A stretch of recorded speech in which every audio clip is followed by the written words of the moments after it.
আপনি কি শেয়ার বাজারে বিনিয়োগ করতে চান কিন্তু বুঝতে পারছেন না আইন কানুন, আন্তর্জাতিক বাজার আর সঠিক সময় কোনটা? তাহলে আপনি ঠিক জায়গায় এসেছেন। আজ আমরা জানব শেয়ার বাজার নিয়ন্ত্রণে থাকা আইন, ইনসাইডার ট্রেডিং কি, ন্যাসড্যাক, এনওয়াইএসি, ফুৎসি, সেন্সেক্স এসবের মানে কি, আর আপনার বিনিয়োগ কবে শুরু করা উচিত। এই ভিডিওটি অভিজ্ঞতার আলোকে চ্যানেলের শেয়ার বাজার বিষয়ক শেষ পর্ব, মানে তৃতীয় পর্ব। আগের 2 পর্ব না দেখে থাকলে ভিডিওর ডিসক্রিপশনে দেওয়া প্লেলিস্ট লিংক থেকে দেখে নিতে ভুলবেন না।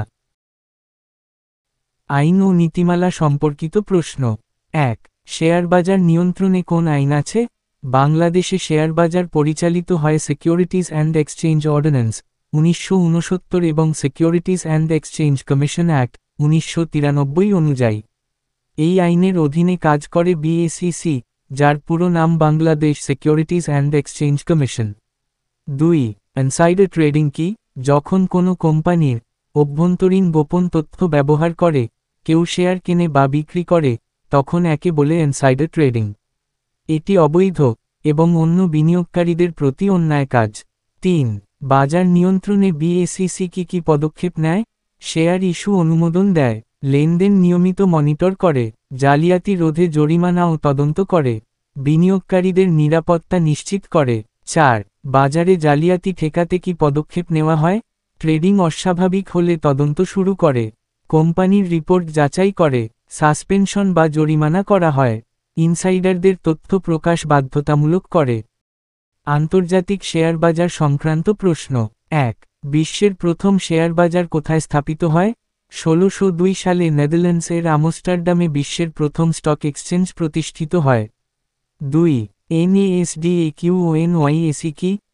এনওয়াইএসি নিউ ইয়র্ক স্টক এক্সচেঞ্জ বিশ্বের সবচেয়ে পুরাতন ও বড় স্টক এক্সচেঞ্জ। ন্যাসড্যাক প্রথম কম্পিউটার ভিত্তিক শেয়ার বাজার, এটি প্রযুক্তি কোম্পানির জন্য বিখ্যাত, যেমন অ্যাপল, গুগল। 3.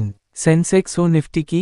ভারতের 2টি প্রধান সূচক, Sensex Bombay stock exchange BSE এর সূচক, নিফটি ন্যাশনাল স্টক এক্সচেঞ্জ সংক্ষেপে এনএসই এর সূচক।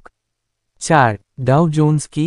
ডাও জোন্স ইন্ডাস্ট্রিয়াল অ্যাভারেজ মার্কিন যুক্তরাষ্ট্রের একটি প্রাচীন ও বিখ্যাত সূচক, যা 30টি বড় কোম্পানির শেয়ারের উপর ভিত্তি করে তৈরি। 5. এফটিএসি ও নাকে কি? এফটিএসি 100 যুক্তরাজ্যের 100টি বড় কোম্পানির সূচক। নাকে 225 জাপানের টোকিও স্টক এক্সচেঞ্জের প্রধান সূচক। অন্যান্য সাধারণ প্রশ্ন। 1. স্টক মার্কেট ও ক্রিপ্টোকারেন্সির মধ্যে পার্থক্য কি? বিষয়, স্টক মার্কেট, ক্রিপ্টোকারেন্সি। নিয়ন্ত্রণ, সরকার, নিয়ন্ত্রক সংস্থা, বিকেন্দ্রীভূত। সম্পদ ভিত্তিক, কোম্পানির মালিকানা, ডিজিটাল কোড ও ব্লকচেইন।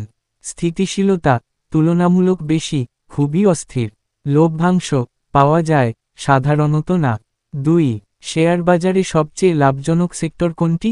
ব্যাংকিং, ফার্মাসিউটিক্যাল, টেলিকম, পাওয়ার এবং এনার্জি, তবে নির্ভর করে বাজার পরিস্থিতি ও কোম্পানির পারফরম্যান্সের উপর। 3. কোন কোন অ্যাপে শেয়ার বাজার দেখা বা কেনাবেচা করা যায়? LankaBangla trade express, IDLC easy invest, Shanta securities app, DSE mobile app. এই অ্যাপগুলোতে আপনি শেয়ার চার্ট, প্রাইস এবং নিউজ দেখতে পারবেন। 4. বাংলাদেশে সবচেয়ে পুরাতন তালিকাভুক্ত কোম্পানি কোনটি?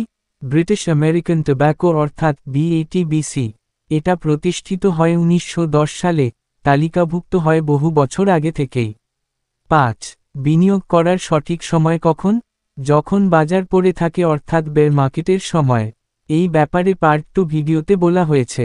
কোম্পানির ভিত শক্ত, আপনি দীর্ঘমেয়াদী ভাবছেন, আবেগে নয়, বিশ্লেষণে বিনিয়োগ করুন। আজকের এই শেষ পর্বে আমরা জানলাম আইন, আন্তর্জাতিক বাজার আর বিনিয়োগের গুরুত্বপূর্ণ দিকগুলো। শেয়ার বাজারের আগের 2টি পর্ব না দেখে থাকলে নিচের ডিসক্রিপশন চেক করুন, সেখানে লিংক দেওয়া আছে। এমন আরও তথ্যভিত্তিক ভিডিও পেতে চ্যানেলটি সাবস্ক্রাইব করুন, ভিডিওটি লাইক করুন এবং আপনার মতামত কমেন্টে জানান। ভিডিওটি পুরো দেখার জন্য ধন্যবাদ। নিজের অভিজ্ঞতা থেকে বলছি, জেনে বুঝে বিনিয়োগ করুন, সফলতা আসবেই।